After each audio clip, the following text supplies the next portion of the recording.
আমরা আজকে ইলেকট্রনের কৌণিক ভরবেগ কিভাবে বের করতে হয় খুব সহজে সেটা শেখার চেষ্টা করব।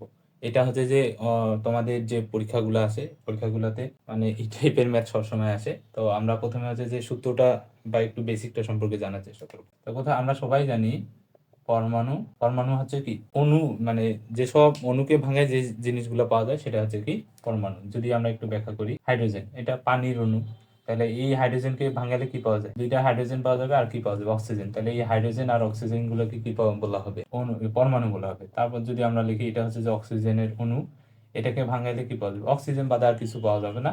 তাহলে এই অক্সিজেনটাই হচ্ছে আমাদের কি পরমাণু। আশা করি অণু আর পরমাণু এই জিনিসটা বুঝতে পারছি আমরা।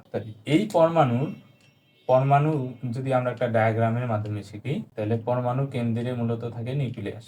এই নিউক্লিয়াসে থাকে আবার হচ্ছে প্রোটন থাকে, আর কি থাকে? নিউট্রন। এই নিউক্লিয়াস হচ্ছে ধনাত্মক চার্জযুক্ত, আর এই নিউক্লিয়াসকে কেন্দ্র করে বাইরের কক্ষপথে যারা ঘূর্ণায়মান থাকে তাদেরকে বলা হয় নিউক্লিয়াস হচ্ছে ধনাত্মক চার্জযুক্ত, আর ইলেকট্রন হচ্ছে কি ঋণাত্মক চার্জযুক্ত।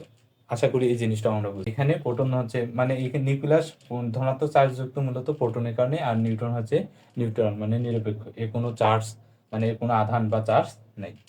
এখন প্রশ্ন হচ্ছে, আমাদের প্রশ্ন করে যে এই ইলেকট্রন কোথার কোথায়, এটা হচ্ছে প্রথম কক্ষপথ, মানে n=1, n= কত 2, n=3 4 5 6 7, আরো অনেক কিছু থাকতে পারে। এন মানে হচ্ছে কি প্রধান শক্তি স্তর বা কক্ষপথ। আশা করি এটা তোমরা জানো, অরবিট অরবিটাল। আমাদের বিষয় ওগুলা না, আমরা আজকে শিখবো জাস্ট একটা ইলেকট্রনের কৌণিক ভরবেগ কিভাবে বের করে। তো এখানে এটা হচ্ছে প্রথম শক্তি স্তর, এটা হচ্ছে কি দ্বিতীয় শক্তি স্তর।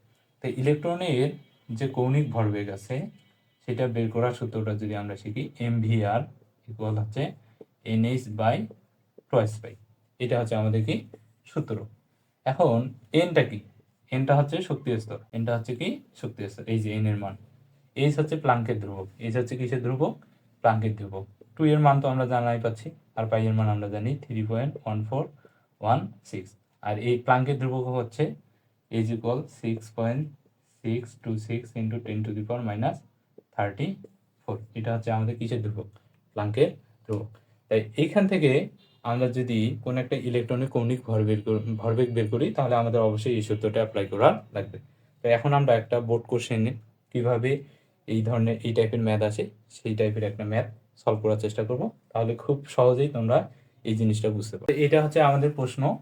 এই প্রশ্নে বলছে যে এই ইলেকট্রন, এই যে এই ইলেকট্রনটার কৌণিক ভরবেগ বের করো।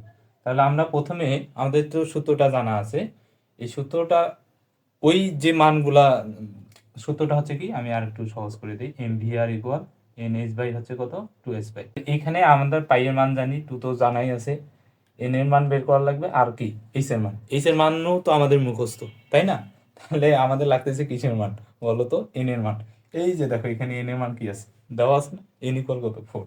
তাহলে তোমরা প্রথমে দেওয়া আছে লিখবা এই ইলেকট্রনের ক্ষেত্রে এন এর মান কত 4, মানে শক্তি স্তর লিখবা এখানে সাইডে, শক্তি স্তর বা কক্ষপথ এন ইকুয়াল কত 4। তারপর আমাদের কিসের মান লাগবে? প্লাঙ্কের ধ্রুবক, এইচ ইকুয়াল 6.626 ইন্টু 10⁻34।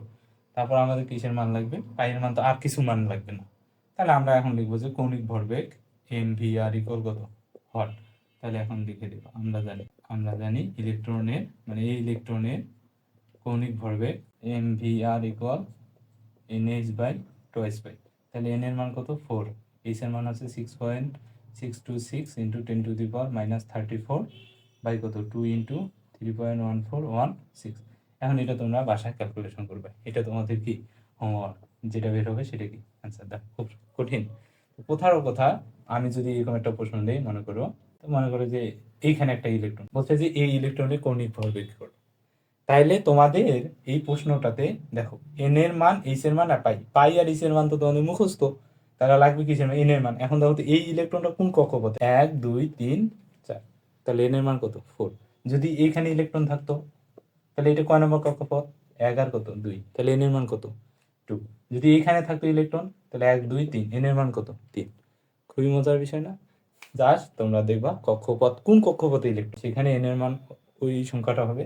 জাস্ট এখানে সূত্রের মান বসাই দিবা, ক্যালকুলেশন করবা, যেটা বের হবে সেটাই হচ্ছে ওই ইলেকট্রনের কি কৌণিক ভরবেগ। আশা করি এই টপিকটা তোমাদের কাছে আজকের পর থেকে আর কখনো প্রবলেম হবে না। যে ধরনেরই প্রশ্ন আসুক তোমরা অ্যান্সার করতে